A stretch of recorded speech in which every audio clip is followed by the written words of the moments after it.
Welcome to Bodyweight 2 workout.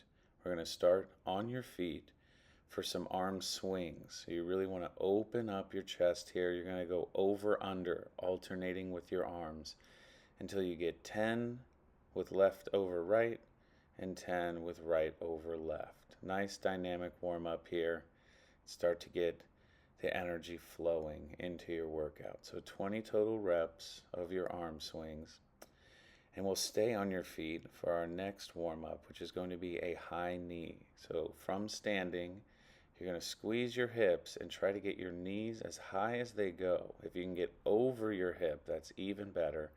You'll see I have my arms outstretched here for a little balance. For an added challenge, you can bring your arms up overhead and still try to get those knees really high.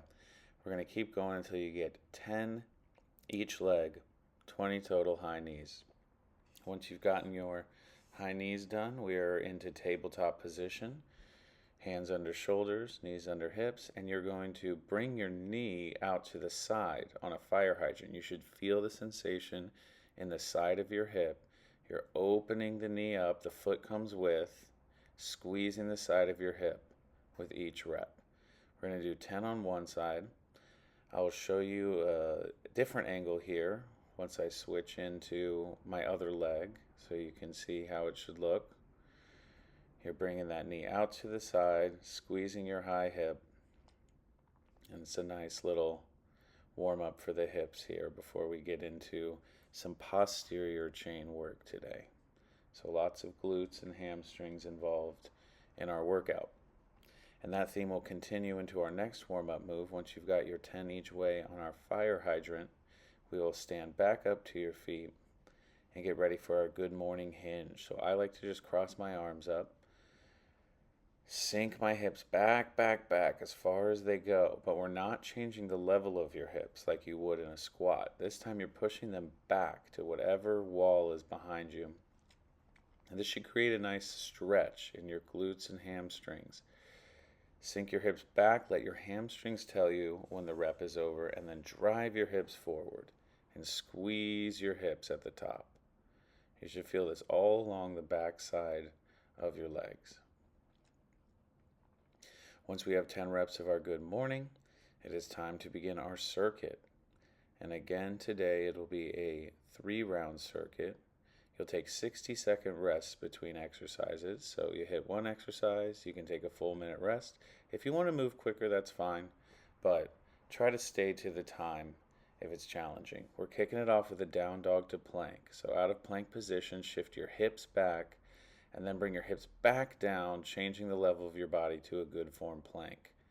You should feel this a little bit in your back muscles and maybe your triceps. We have 10 reps here on our down dog planks. Once you have those, we have a step back lunge. We have 2 choices here. So I'm demonstrating where you step back. I'm not bending my back knee very far, but I am bringing my arms overhead to make this more of a dynamic move. We have 8 reps each leg here. You can choose this variation or this variation I'm about to show you where you do bring your knee all the way down to the floor, in which case you'd sweep your arms out front for a little counterbalance, drop your knee all the way to the floor, and then step back to standing, taking a big step back to use the glutes. From there we have a wall hinge, so just like our good morning, there's really no difference. A good morning and a hinge are the same thing, and it's an important pattern to get right. So you use a wall to guide your hips. You start about a foot from the wall, sink your hips back till your butt just touches the wall a little bit. We're going to do 15 reps here, so you may start to feel the burn more so than you did in our 10 rep good morning warm-up. Sink those hips back, feel a stretch in your hamstrings, drive your hips forward and squeeze. From there, we have a side plank. You can do the full side plank up on your feet or choose this variation where you're from your knees. The important part is pushing your hips so out front that your body's in this nice straight line that I'm demonstrating here. And we hold for 20 seconds each side, feeling it in our side body. From there, we're going to go back to the high knee marches just like we did in the warm-up. Really get those knees up, this time for a full 45 seconds. So the pace of your high knees will determine how challenging this is. The quicker your high knees, the more of a cardio challenge this will be. And I encourage you to really challenge yourself here. So if you need to be nice and controlled like I am, keep that, but you can really drive those knees nice and fast and get a good cardio finisher to our workout. Here is our workout of the day if you'd like to pause so you don't get lost while working through the 3 rounds of our circuit.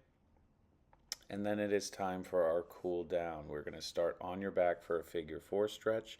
Cross one ankle over the other knee. You can leave it down here like this, or you can bring it into a deeper stretch like this where you grab the back of your leg. I like to just grab my foot here and pull that active leg closer because it is the right glute that we're working here in this demonstration. You should feel a nice stretch all along the back of your right hip here. We're going to do a 30-second hold here before switching sides. And again, just choose a variation where you're not struggling too much. You're not shaking. We want this one to feel good. Opening up the hips has kind of been a hip dominant, a backside dominant workout. So find your nice stretch, hold it for 30 seconds, and when you're ready, we're going to flip it onto your stomach. We have a cobra stretch next, so I want you to have your hips active into the floor. So you're really grounding your hips into the floor. And here I'm demonstrating an active way to do it, where I go from a sphinx stretch to a cobra, where I push through my palms. You should feel this stretch all in your front body. You won't feel it much if you're not squeezing your hips hard into the ground. So if your hips are lifting off the ground, squeeze your glutes to press your hips forward and then come up in your cobra stretch, and you should feel a little stretch in your front body. And then we're going to finish in a nice comfortable seated position for a seated twist. You want your torso tall here. You're wrapping one arm around your opposite leg, your other arm comes back behind you, and you gaze over your back shoulder, keeping your torso nice and upright, your belly button tucked in towards your spine. And we'll do 20 seconds each side here on our torso twist before switching to the other side. Again, you want your torso upright, gaze over your back shoulder, give it a couple breaths each position. And when you've got your 20 seconds each side, we will head onto your back again for some box breathing. So this time, instead of deep breathing, we're going to introduce a hold. So find a nice comfortable position. Exhale all your air. Now with me, inhale for 4, 3, 2, 1. Hold. 4, 3, 2, 1. Exhale. 4, 3, 2, 1. Hold. 4, 3, 2, 1. Back in. Hold.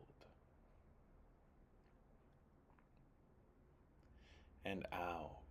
4, 3, 2, 1. Hold at the bottom. Inhale. Hold. Exhale. Hold. Inhale. And let it go. And that is where we will conclude our workout today. Great work, and I'll see you next time.